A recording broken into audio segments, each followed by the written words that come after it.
3, 2, 1. GTA. Great video game. GTA 5 was launched in... We're talking about the GTR, you dumb shit, not GTA. You're lucky your mom is hot, or you would have never got this job. No, I'm not crying, okay? So, the GTR. Great car. But like all great things, it started somewhere. In 1969 to be precise. In 69.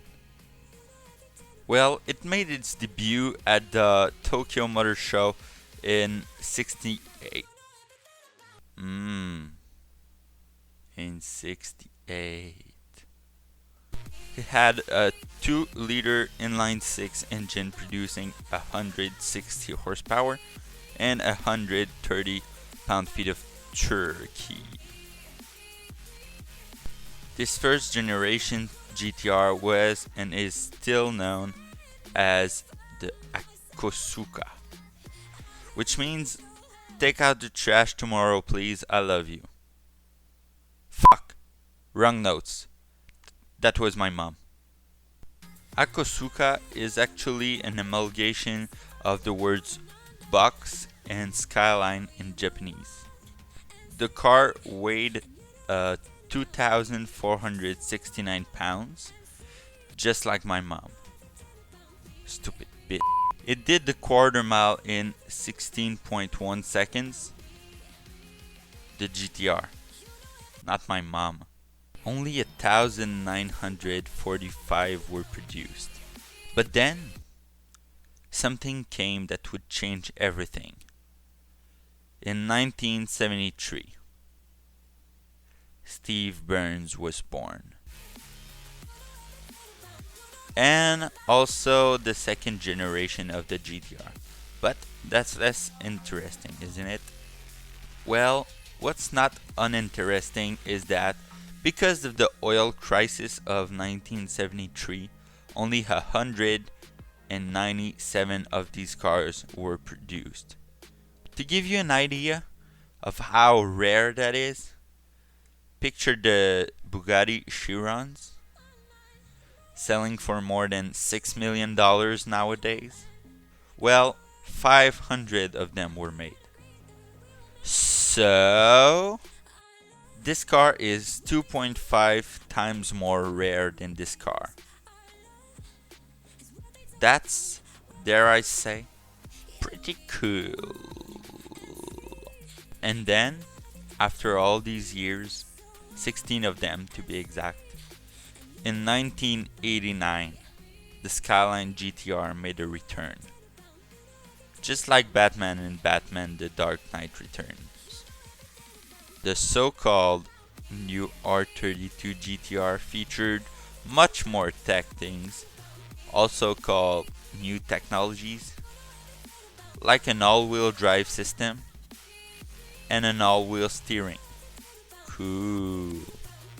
It also had a 2.6 liter turbocharged inline-6 that spun out 276 horsepower and 260 pound-feet of torque. It did the 0 to 60 miles per hour in just 5.6 seconds, and the quarter mile in 13.9 seconds. What? Then there's the fourth generation, which is looking sportier, but it's basically the same as the R32, only a little bitty more modern. Sorry fanboys. But then there's the freaking R34. Oh my gosh. I literally just shit myself. Can you go buy me some new pens? Yes, I'll give you money. Can you get my wallet? Oh fuck. So yeah, the freaking best GDM car. First, we have to say that it looked and it still looks really amazing. The torque was increased, the turbo lag was reduced, and a new 6-speed manual transmission was put in. You might have not even noticed it, but it was featured in the Fast and Furious movie franchise. I was just kidding, by the way. How could you not notice that beauty? The R34 is still today considered as a legend, even after almost 18 years after the end of the production of it. Don't believe me? Well, when it was in production, it cost around $45,000. Today, well, we found some for sale at $190,000. Interesting. Choose a number between 0 and 2200. Did you choose 2008? Well, great news. That's also the year where the GTR R35 came to life. I don't know why I did that voice. But the R35 was really different.